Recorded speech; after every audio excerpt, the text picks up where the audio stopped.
이기는 주의 영광이 빛나는 교회, 마지막 아주 그 가사가 마음에 이렇게 와 닿습니다. 여러분, 그런 교회가 되기 위해서는 우리가 하나님의 뜻을 좀 잘 수행을 해야 된다고 생각합니다. 여러분, 우리는 믿음 생활의 목표를 예수 잘 믿는 데 두어야 합니다. 거듭해서 말씀을 드립니다마는 우린 정말 예수 잘 믿어야 돼요. 예수를 믿는 것 같은데 예수를 믿지 않고 세상적인 것을 추구하는 사람들이 너무나 많아요. 목회자들도 그렇고 장로들도 그렇고 일반 교인들도 그렇고, 그래서 복음에 너무나도 많은 오염이 있는 것을 보게 돼요. 여러분, 우리는 예수를 정말 잘 믿어야 됩니다. 우리 믿음 생활의 목표는요, 나를 성취하는 데 있는 게 아닙니다. 또 우리가 교회에서 열심히 봉사하고 헌신하고 헌금하는 거는요, 나를 드러내기 위해서 하는 것이 아닙니다. 오로지 하나님의 은혜에 감사하여서, 그 은혜에 감사하고 하나님의 은혜가 아니면은 우리가 살 수 없겠기 때문에 하나님 앞에 쓰임받기를 소원하면서 우리의 삶의 중심이 자꾸만 나에게서 예수 그리스도로 바뀌어져 가는 과정이 바로 믿음의 여정이라고 이야기할 수가 있는 거지요. 여러분, 오늘 왜 갈등이 있습니까? 여러분, 오늘 왜 우리의 마음이 상해 있습니까? 여러분, 왜 오늘 우리의 삶 가운데 기쁨이 이제 사라지고 있습니까? 여러분, 중요한 이유는 가만히 들여다보면은 예수 때문이 아니라 나 때문에 그런 것을 봅니다. 여러분, 그 모든 과정을 통해서 나를 발견하고 내가 하나님 앞에 어떻게 서야 되는지를 똑똑히 볼 수 있다라고 하면은 여러분, 아무리 어려운 일이라 할지라도 그게 바로 하나님 앞에 큰 은총이 되는 줄로 믿습니다. 제가 지난 주간에 이렇게 기도를 하는 가운데 마음의 깨달음이 있었습니다. 지난 주간에 한 2가지 정도 깨달음이 있었는데, 하나는 인간의 능력은 뭘까라고 하는 겁니다. 여러분, 우리에게는 모두 다 능력이 필요합니다. 그런데 큰 능력이라고 하는 게 뭘까?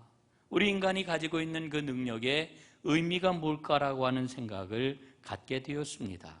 여러분, 인간의 능력이라고 하는 것은 우리에게 다가오는 그 갈등을 얼마만큼 감당할 수 있느냐라고 하는 것이 우리 인간의 능력입니다. 여러분, 살아가면서 갈등을 피할 수 없어요. 살아가면서 어려움을 피할 수 없어요. 그런데 그 갈등과 어려움을 얼마만큼 감당하느냐가 바로 나의 능력인 것입니다. 여러분, 그런 의미에서 본다라고 하면은 오늘 우리의 그 능력의 총합은 어떻습니까? 얼마나 갈등을, 얼마나 어려움을 잘 감당하면서 이겨내고 있습니까? 여러분, 하나님의 은혜 가운데 여러분의 인생의 능력들이 더욱더 커지고 더욱더 넓어지는 그런 은총이 있기를 간절히 바랍니다.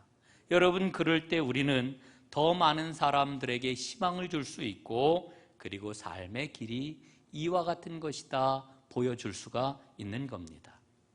지난 주간에 또 한 가지 깨달은 게 있는데요, 그게 뭐냐 하면은 지난 수요일 날도 잠깐 나누었던 이야기입니다. 시간에 대한 깨달음이 이렇게 마음에 오더라고요. 이런 거였습니다. 어렸을 적에는 여러분, 시간이 얼마나 더디게 갑니까? 참 더디게 가요. 언제 내가 1살 더 먹나? 옛날에 설날에 떡국을 먹으면서 1살 더 먹었다고 기뻐하던 생각이 납니다. 야, 이제 나는 7살이 됐다. 뭐 이러면서 이제 1년만 있으면은 국민학교에 가겠다. 뭐 이러면서 기다렸던 그런 그 생각이 납니다. 옛날엔 국민학교라고 그랬어요. 그죠? 우리 다 국민학교 나왔잖아요. 더 나이 드신 분들은 소학교를 나오셨고, 요즘 아이들은 초등학교를 나오지요. 그래, 이렇게 초등학교를 들어가고 또 고등학생이 되어가지고, 이 고등학교 이 시절, 이 지겨운 시절을 언제 다 끝내고 대학생이 되나. 또 그런 다음에는 제가 이 시간이 더디다고 느껴졌던 그 아주 그 생생한 그런 그 마지막 기억은 군대 기억이었던 것 같아요. 군대 가서 27개월, 이 30개월 이 시간이 언제나 지나가나. 시간이 막 지나갔습니다. 그리고 100일이 남았습니다. 여러분, 100일이 남으니까요, 시간이 더 안 가는 겁니다. 그래서 매일같이 수첩에다가 하루가 지났구나, 또 하루가 지났구나. 이래서 뭐 70일이 남고 50일이 남고 뭐 이랬던 기억이 납니다. 그러면서 시간이 너무 더디다고 생각하며 살아왔는데 어느덧 보니까 시간이 얼마나 빠른지 몰라요. 정말 정신없이 빨라요. 얼마나 빠른지 쏜살 같다라고 하는 말이 전혀 거짓이 아닌 진짜로구나 하는 것이 실감이 날 정도로 시간이 빠릅니다. 아마 이 자리에 계신 분들 가운데 상당히 많은 분들이 저와 같은 마음을 갖거나 저보다 더 빠르게 시간을 느끼시는 분들이라고 하는 생각을 갖습니다. 여러분, 엊그제 2015년도를 시작한 것 같은데 어떻습니까? 벌써 11월 중순이에요. 내일 모레면은 송구영신 예배 드리고 2016년도를 이제 우리는 맞이하게 될 것 같아요. 여러분, 얼마나 빠릅니까? 너무너무 빨라요. 그런데 이 시간의 빠름 앞에서 문득 깨달아지는 것이, 이렇게 빠른 시간의 뒤를 내가 허겁지겁 쫓아가고 있구나. 전에는 시간이 더디다고 언제 시간이 가는가 이런 생각을 가지고 살았는데 이제는 시간이 너무 빨라가지고 시간을 쫓아가는데도 너무 정신이 없는 거예요. 너무 빨라요. 그러면서 시간을 허덕대며 쫓아가다가 더 이상 빠른 그 시간을 따라잡지 못하면 인생이 끝이 나는 거로구나, 이런 깨달음을 갖습니다. 그 빠른 시간 더 이상 잡지 못하면 그냥 인생이 마감이 되는 거예요. 여러분, 이런 시간 속에서 우리가 어떠한 삶을 살아야 될까요? 우리는 눈에 보이는 것, 우리는 손에 잡을 수 있는 것, 이게 다라고 생각하면서 살아가고 있는데, 여러분, 이런 빠른 인생 속에서 우리가 어떻게 갈등이 끊이지 않는 그런 그 삶 속에서 우리가 어떻게 행복한 삶, 어떻게 즐거운 삶을 살 수 있을까? 그 비결이 뭘까요? 여러분, 비결들을 아마 갖고 계실 겁니다. 세상 사람들이 그 가운데서 어떻게 행복을 추구하고 즐거움을 추구하는지 여러분들은 잘 알고 계실 겁니다. 여러분, 저는 오늘 그 이야기를 하려고 그러지를 않아요. 성경에서 우리에게 일러주고 있는 진정한 행복, 진정한 즐거움이 어디에 있느냐, 그거를 한번 찾아보려고 그래요. 여러분, 그게 무엇이겠습니까? 그건 바로 감사입니다. 빠른 세월 속에서, 갈등 많은 그 세상살이 가운데서 진정으로 행복하고 즐거운 삶을 사는 길은 감사하는 데 있다라고 하는 것을 성경은 우리에게 일러주고 있습니다. 그런데 이 감사의 모습이 사람마다 다 달라요. 제각각입니다. 어떤 사람은 정말 작은 일에도 감사하는가 보면은요, 감사하는 그런 경우를 보는가 하면은 어떤 사람은 항상 모든 것을 부정적으로 보는 것을 봅니다. 부정적으로 말해요. 일단 부정부터 해놓고 그 다음 이야기를 이어가는 것을 우리는 봅니다. 이거 왜 그래? 꼭 사람 하는 짓이라고는 내가 꼭 그럴 줄 알았다니까. 여러분, 이렇게 이야기하는 것을 봐요. 누군가에 대해서 그 사람 참 친절해, 헌신적이야, 매력적이야, 이렇게 이야기를 하면은요, 그거 알아요, 그 사람? 이러면서 그 사람의 흠과 그 사람의 문제를 이야기를 해야만 직성이 풀리는 사람이 있어요. 여러분, 왜 그럴까요? 저는 인생의 본질이 뭔지를 아직 붙잡지 못했기 때문에 그렇다고 생각해요. 여러분, 우리는 민감해야 됩니다. 민감해야 돼요. 여러분, 우리는요, 민감한 게 있어요. 뭐에 민감합니까? 돈에 대해서 민감하지요. 내 돈, 얼마나 민감해요. 평판에 대해서 민감해요. 사람들이 나에 대해서 어떻게 얘기하는지, 이거 뭐 기가 막히게 민감하지요. 인정받는 거에 대해서 역시 민감해요. 이건 민감하라고 그러지 않아도 다 민감해요. 여러분, 그런데 정작 하나님의 은혜에 대해서는 우리가 얼마나 무감각한지 몰라요. 참 무감각해요. 오늘 이 하나님의 은혜가 뭐냐? 이거 함께 여러분들하고 지금 동영상을 보려고 준비를 했는데 지금 이상하게 파일이 돌아가기만 하면 쇳소리가 나가지고 지금 여러분들하고 한 3분가량 되는 동영상인데 보지를 못해서 안타까움이 좀 있습니다. 나중에 기회가 되면은 함께 보도록 하겠습니다. 여러분 죽들 좋아하시지요? 죽. 제가 그 죽 좋아하는 분이 굉장히 많다는 걸 알아요. 그래서 죽집이 막 생기잖아요. 예? 또 어딥니까? 그 채선당 같은 이 국수 먹는 집, 이 샤브샤브 먹는 집도 가면은 맨 마지막 마무리가 죽을 막 끓여가지고서 죽을 먹게 해요. 근데 저는 죽을 별로 안 좋아합니다. 예? 그래서 마지막에 죽을 먹으라 그러면은 아유 참 죽는 것보다 싫지는 않지만 하여간 죽이 별로 안 좋아요. 그래서 한 숟가락 정도 먹고 마는데 보면은 대부분 같이 밥 먹으러 가신 분들이 그 죽이 너무 맛있다고 먹는 거예요. 여러분이 죽을 왜 좋아할까 생각을 해보니까요, 죽이 이게 소화가 잘 되잖아요. 먹는 것도 굉장히 쉽지요. 여러분 이게 죽이 뜨거울 때는 호호 불지만 식으면은 얼마나 먹기 좋은지 우리말에 그런 말이 있잖아요. 식은 죽 먹기. 예? 식은 죽 먹기. 그런데 여러분 그 죽을 매일같이 한번 잡숴보세요. 하루 먹고 한 이틀 먹고 그러면은 야, 식은 죽 먹기가 이렇게 고역이로구나. 식은 죽 먹기가 이렇게 어렵구나. 여러분 알게 될 것입니다. 여러분 그렇게 죽을 속이 안 좋아가지고 죽을 그렇게 먹다가 여러분 위장에 힘이 생기고 그래서 마침내 밥을 한번 먹게 돼 보십시오. 그 밥 한 그릇 먹는 게, 그 밥 한 공기 먹는 게 얼마나 맛있고 얼마나 감사합니까? 그래서 입에서 어떤 말이 저절로 나와요? 하나님 감사합니다. 희한하지요? 우리가 평소에 밥 먹을 때 분명히 기도를 하긴 하는데 그냥 의례적인 기도를 하고 그냥 정신없이 먹고 말아요. 그런데 정말 어떤 계기가 있어가지고 밥을 제대로 먹지 못하다가 밥을 한번 먹으면은요, 하나님 감사합니다.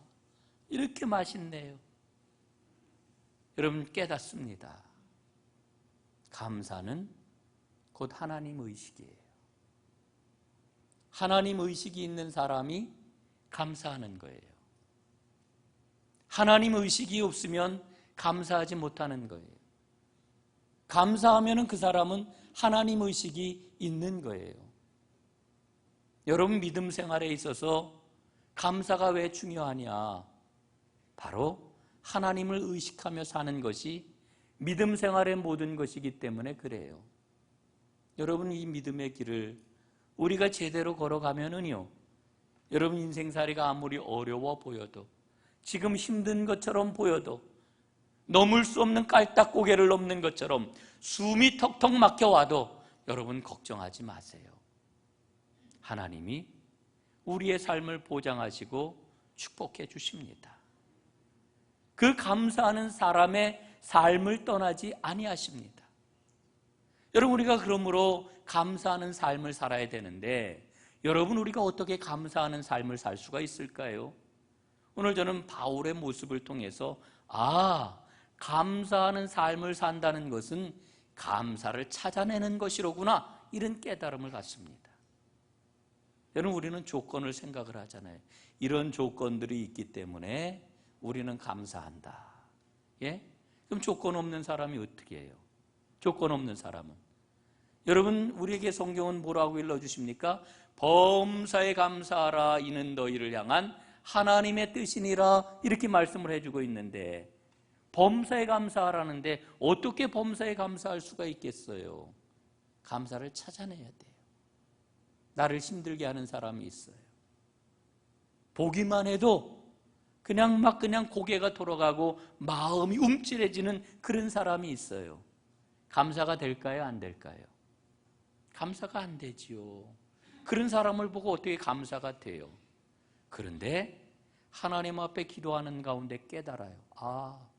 하나님이 이분을 통해 가지고 내 삶을 다시 한번 돌아보게 하시는구나. 내 삶을 점검하게 하시는구나 깨달아지면 감사가 돼요? 안 돼요? 감사가 되는 거예요.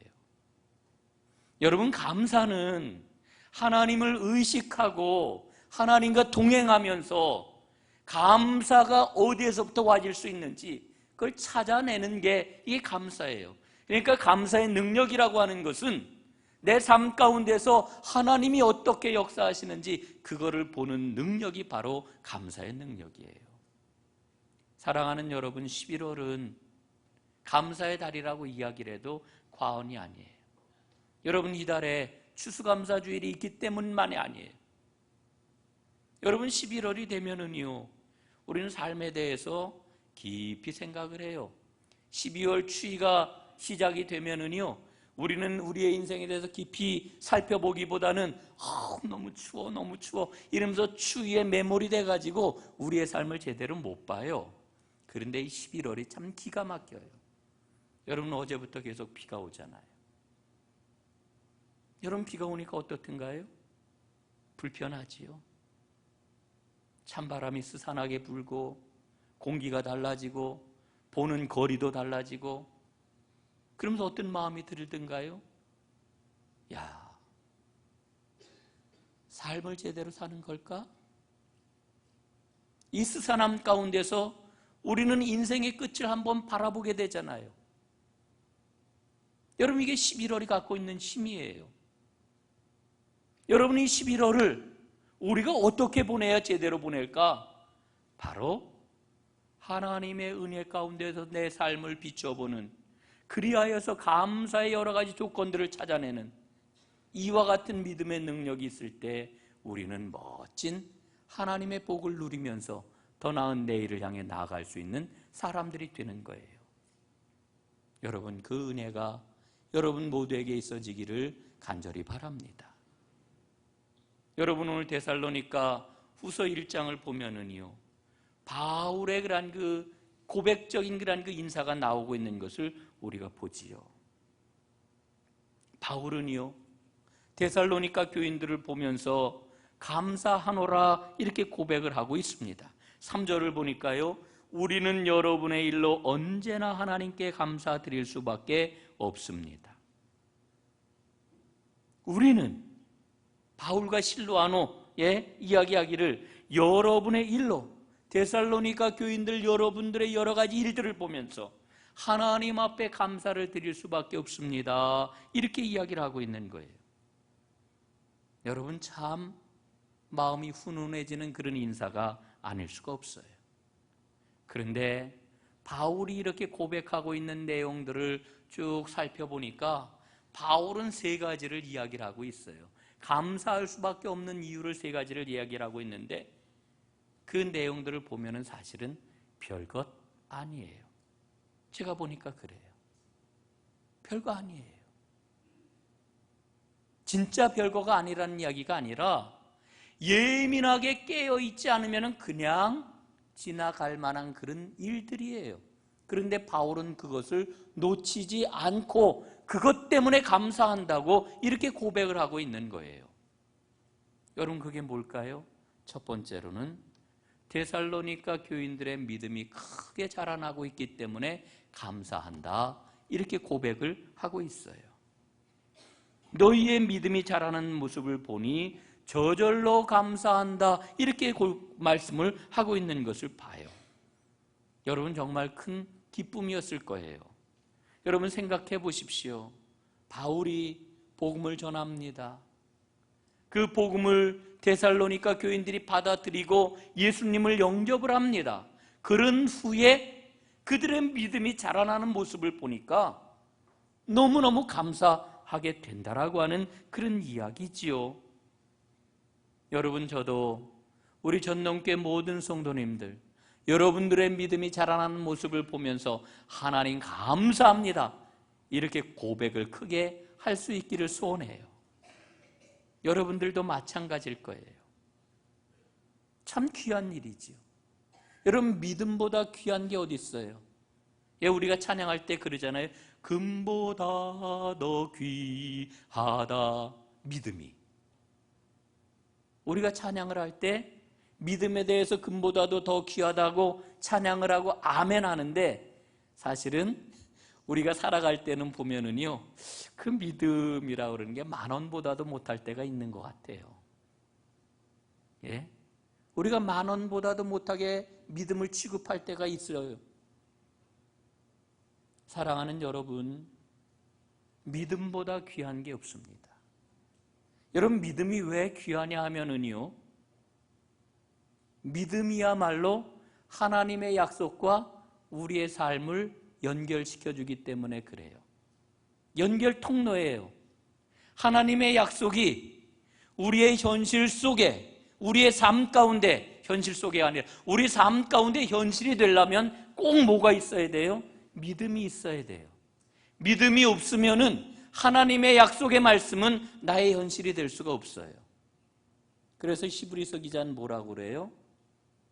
믿음이 없이는 기쁘시게 못하나니. 믿음이 있어야만 기쁘시게 할 수가 있는 거예요. 그런데 그 믿음이 자라나니 얼마나 기뻤겠어요. 예? 여러분, 구약의 그 시편 말씀을 보면은요, 이런 노래가 나옵니다. 여호와께 감사하라, 그는 선하시며 그 인자하심이 영원함이로다. 여러분, 이 노래가, 이 구절이요, 그냥 어디 한 군데만 나오는 게 아니에요. 여호와께 감사하라, 그는 선하시며 그 인자하심이 영원함이로다. 이 말씀이요, 그저 한 2-3장에 한 번씩 반복이 돼요. 계속해서 나오는 그와 같은 말씀이에요. 그런데 여러분, 그 노래를 한번 보세요. 뭐라고요? 여호와께 감사하라. 여러분, 구약 성경에 보면은 하나님의 이름이 여러 가지로 쓰여지고 있는 것을 보는데, 대표적인 이름이 뭐냐 하면은 엘로힘이라고 하는 이름이에요. 엘로힘. 여러분, 엘로힘이 무슨 뜻이냐 하면은 전능하신 하나님, 능력의 하나님이라고 하는 뜻이에요. 엘로힘. 그런데 이 여호와라고 하는 이 말은 언제 사용이 되느냐? 엘로힘 하나님을 경험한 사람들의 고백적인 그러한 그 언어가 바로 여호와라고 하는 언어예요. 그러니까 아무나 여호와 하나님 이렇게 이야기를 하는 게 아니고요, 능력이신 하나님, 전능하신 하나님, 그 엘로힘을 맛본 사람만이 여호와 하나님이라고 고백을 했다는 거지요. 그러니까 여러분, 이 시편 기자의 이 노래는 정말 귀한 노래가 아닐 수가 없어요. 여호와께 감사하라, 그는 선하시며 그 인자하심이 영원함이로다, 이렇게 말씀을 해주고 있는 거지요. 여러분, 엘로힘 하나님을 맛본 그 믿음이 오늘 우리에게는 필요한 거예요. 여러분, 그 믿음이 얼마나 귀하냐. 예수님께서는요, 병을 고치기 위해 나왔던 사람들에게 뭐라고 그러셔요? 내 믿음대로 될지어다. 내 믿음대로 될지어다. 여러분, 오늘 이 큰 믿음이 여러분에게 꼭 있어지기를 주님의 이름으로 축복합니다. 예. 그래서 이 믿음이 자라는 걸 보고 바울이 지금 감사하고 있는 거지요. 여러분, 믿음이 정말 자라날 수 있기를 소원합니다. 믿음은요, 어제가 오늘 같고 오늘이 내일 같고 맨날 제자리 걸음해서는 안 돼요. 예. 그런 믿음이 정말 자라날 수 있기를 소원합니다. 믿음의 분량이 커지시기를 바랍니다. 믿음의 분량이 20년 전, 10년 전, 2015년도 11월 8일 어쩌면 그렇게 똑같은지 후퇴한 거를 그저 감사하게 생각을 해야 되나요? 여러분, 미안하지만은 후퇴한 게 아니라 엄청나게 후퇴한 거예요. 상황이 얼마나 바뀌었는데. 예? 여러분, 저는 우리 전농교회 교인들이 정말 선한 일을 위해서는 한 푼 두 푼 아껴야 되지만은 하나님의 일을 하면서 돈 1,000원, 돈 10,000원 때문에 벌벌 떨지 않았으면 좋겠어요. 예? 여러분, 왜들 그러세요? 여러분의 믿음이 커지시기를 주님의 이름으로 축복합니다. 두 번째로는 3절에 보니까 이렇게 이야기를 해요. 여러분 모두가 저마다 서로에게 베푸는 사랑이 더욱 풍성해지고, 사랑이 풍성해졌기 때문에 감사하고 있어요.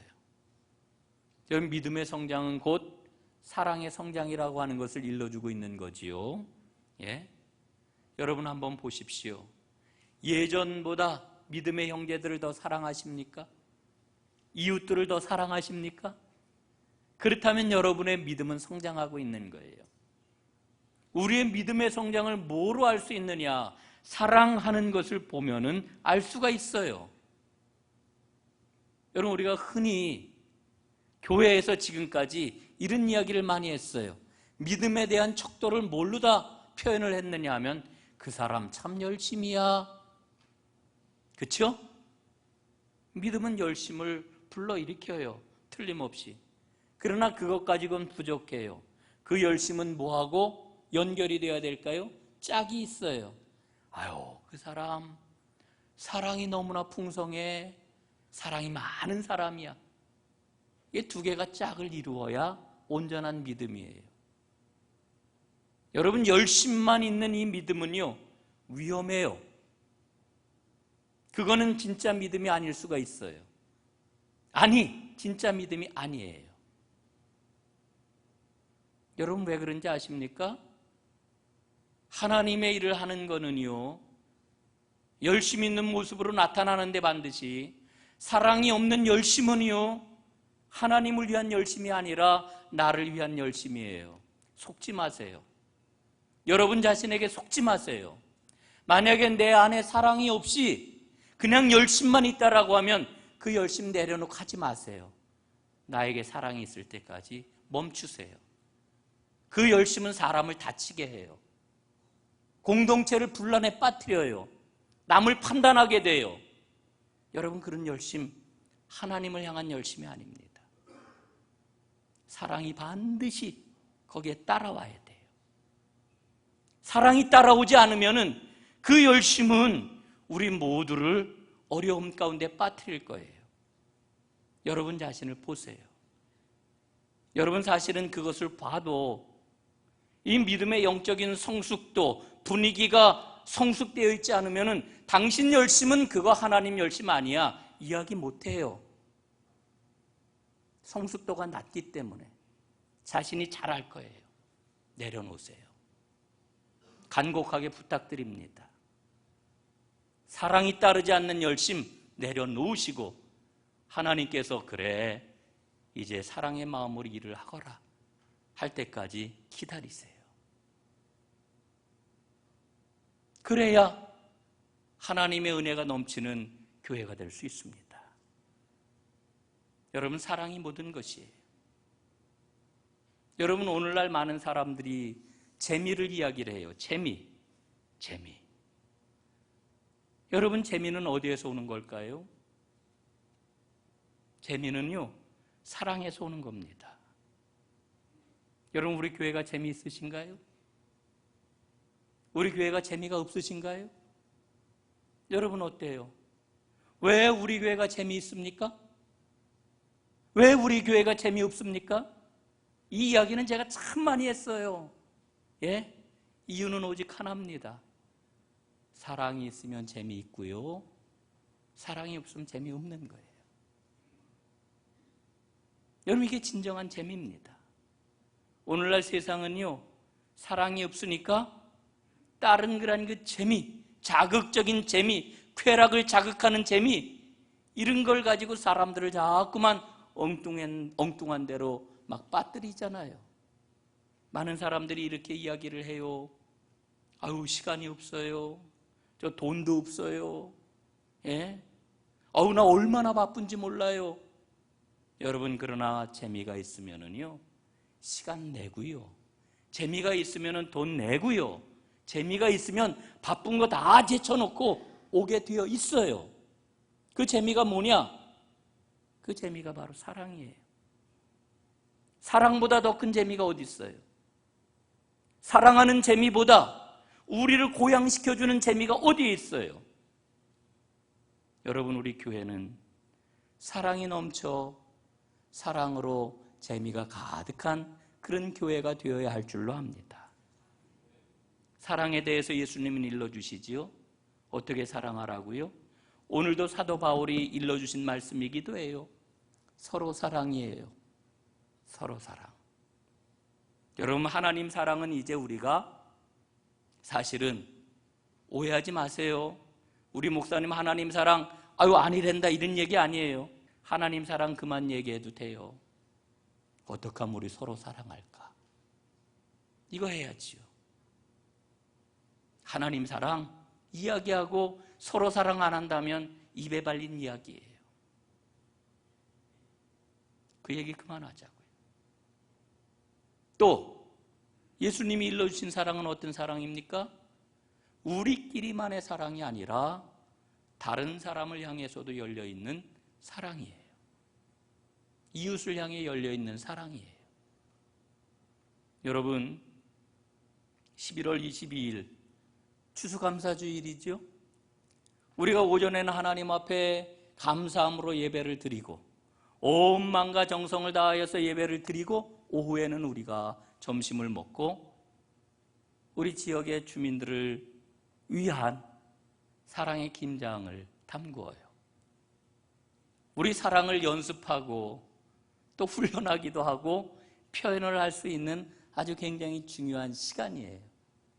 여러분, 한번 놓치지 말고 꼭 참석할 수 있기를 제가 간절히 여러분에게 부탁을 드립니다. 여러분, 김장 이렇게 몇 해 동안 담가 보니까요, 참 기쁨이 커요. 그런데 김장 이렇게 속 버무리는 거지요. 진짜 우리가 이제 김장 그러면은 이제 그 막 버무리는 거를 이제 집중적으로 생각을 하는데, 그거는 김장 양이 아무리 많아도 여러 교인들이 막 붙으면은요, 뭐 한 2시간 안에 다 끝나는 것 같아요. 근데 김장을 준비하기까지 여러 날 걸리더라고요. 특히 토요일 날 와가지고 이제 막 무도 이렇게 무채도 쓸고 양념도 만들고 뭐 이러는 게 이게 정말 허리가 빠지는 일이에요. 아주 그냥 손도 아프고. 여러분, 어떤 과정이든지 여러분 내가 시간 낼 수 있잖아요. 예? 한번 여러분 하루 온종일은 못 내도 내가 1시간은 내야지, 2시간은 내야지, 아니야 한나절은 한번 내야지, 여러분 한번 결심하시고 사랑의 그 김장 잔치에 여러분 참여하셔서 우리의 사랑을 표현하는 구체적인 그런 그 실행을 우리 한번 함께 해보면 참 좋겠어요. 사랑이 더욱더 풍성해졌기 때문에 내가 감사한다, 바울이 이야기하고 있어요. 마지막 3번째, 박해와 환난 가운데서도 인내했기 때문에 감사하고 있어요. 여러분 4절에 보니까 이렇게 기록이 되어 있어요. 여러분이 모든 박해와 환난 가운데서도 간직한 그 인내와 믿음 때문에 하나님의 여러 교회에서 여러분을 자랑합니다. 데살로니가 교인들을 자랑한다는 거예요. 인내했기 때문에. 그런데 지금 데살로니가 교인들이 어떤 상황이에요? 박해와 환난을 당하고 있어요. 어려움 가운데서 지금 인내를 하고 있어요. 그걸 보고, 그 인내를 보고 바울이 가는 곳마다 모든 교회에서 데살로니가 교인들 봐라, 얼마나 아름답고 얼마나 강인한 믿음을 갖고 있느냐 자랑한다는 거지요. 여러분, 우리 교회가 자랑할 만한 교회가 되었으면 좋겠어요. 여러분 밖에 나가서 자랑하십니까? 예? 자랑해요? 자랑거리가 있어야지요. 여러분 혹시 이러십니까? 우리 모두가 서로에게 자랑거리가 되었으면 좋겠어요. 예? 우리 목사님, 우리 장로님, 예? 우리 권사님, 우리 교회 성가대, 우리 교회 교사들, 예? 우리 교회 속장님들, 우리 교회 주방 한번 와봐. 밥이 얼마나 맛있는지. 자랑거리가 많았으면 좋겠어요. 우리 자랑해야 돼요. 원래 복음이라고 하는 게 뭡니까? 모든 사람들에게 다 자랑할 수 있는 뉴스, 굿뉴스, 이게 복음이에요. 우리는 자랑을 하도록 하나님 앞에 부름받은 사람들이에요. 예? 주의 복음을 선전하기 위해서 불리움을 받은 구원받은 사람들이라고 하는 거죠. 여러분, 하나님의 말씀 앞에 새롭게 나를 정렬해야 됩니다. 군대 가면은 제일 먼저 중요한 개인 확인, 소총을 주잖아요. 이거는 하여간 죽는 순간까지 군인이라고 하면은 늘 갖고 있어야 되는 거예요. 개인 확인, 소총. 소총을 받고 뭐를 합니까? 예? 조준한 걸 뭐라 그래요, 이거? 사격 조준하는 거. 0점 사격. 제가 군대에 갔다 온 지 오래돼가지고 생각이 안 나요. 0점 조준을 해요. 0점 조준. 0점 조준. 이 가늠대하고 가늠쇠하고 해서 이 표적에 정확하게 들어갈 수 있도록 조준을 해요. 조준 사격. 그걸 0점 조준이라고 이렇게 이야기를 하는데 0점 조준이 안 되어 있으면은 사격 암만 해도 안 맞아요. 안 맞는 겁니다. 여러분, 우리 믿음 생활도 마찬가지예요. 0점 조준이 되어 있어야 돼요. 예? 하나님께 나를 맞추어야 돼요. 내 필요에 의해서 하나님을 이렇게도 끌어당기고 저렇게도 끌어당기고 이러는 게 아니고요. 하나님께 나를 맞추어야 돼요. 그럴 때 우리는 믿음의 능력을 체험을 하고 하나님의 영광을 드러낼 수가 있는 거지요. 여러분, 오늘 한 가지만 말씀을 드리고 이제 말씀을 마무리하려고 합니다. 데살로니가 교인들이 어떻게 인내할 수 있었느냐? 끝을 볼 수 있었기 때문에 그래요. 마지막이 무엇인지 알고 있었기 때문에 그래요. 오늘 우리도 마찬가지입니다. 우리는 끝을 보는 사람들이에요. 마지막을 보는 사람들이에요. 하나님 앞에 내가 어떻게 설 것인지를 분명하게 아는 그 믿음이 있기 때문에 우리는 인내할 수 있어요. 예? 여러분, 로마서 8장 28절에 보면 뭐라 그래요? 하나님을 사랑하는 자, 곧 그의 뜻대로 부르심을 입은 자들에게는 모든 것이 합력하여 선을 이루느니라. 아, 하나님의 마지막 나 분명히 믿어. 그러니까 감사하는 거예요. 여러분, 살아가면서 좋은 일만 있어요? 칭찬만 들어요? 잘했다! 모든 사람들이 지켜줘요? 여러분, 그렇지 않아요. 세상이 얼마나 냉정하고 이기적인데요. 막 공격해요. 깎아내려요. 험담을 해요. 안 좋은 소리도 막 들어요. 오해도 받아요. 여러분, 그럴 때마다 어떻게 하실 겁니까? 특히 교회 안에서 성도들 사이에 그런 일이 있을 때 여러분 어떻게 하실 겁니까? 우리는 끝을 봐요. 하나님이 기뻐하시는 삶의 끝을 봐요. 마지막이 있다는 걸 알아요. 그러니까 의연한 거예요. 그러니까 감사할 수 있는 거예요. 그러니까 인내할 수 있는 거예요. 그걸 보고 사도 바울은 감사하고 있거든요. 여러분, 오늘 우리에게도 이런 믿음이 꼭 있어지기를 바랍니다. 하나님이 사랑하시잖아요. 하나님이 날 사랑하셔요. 우리를 불러주셨어요. 지극히 사랑하셔요. 당신의 목숨하고 나를 바꾸어 주셨어요. 이 믿음 가지고 진정한 감사의 삶을 살아가는 하나님의 사람들, 우리 전능교회 공동체가 되기를 주님의 이름으로 축복합니다. 기도하겠습니다.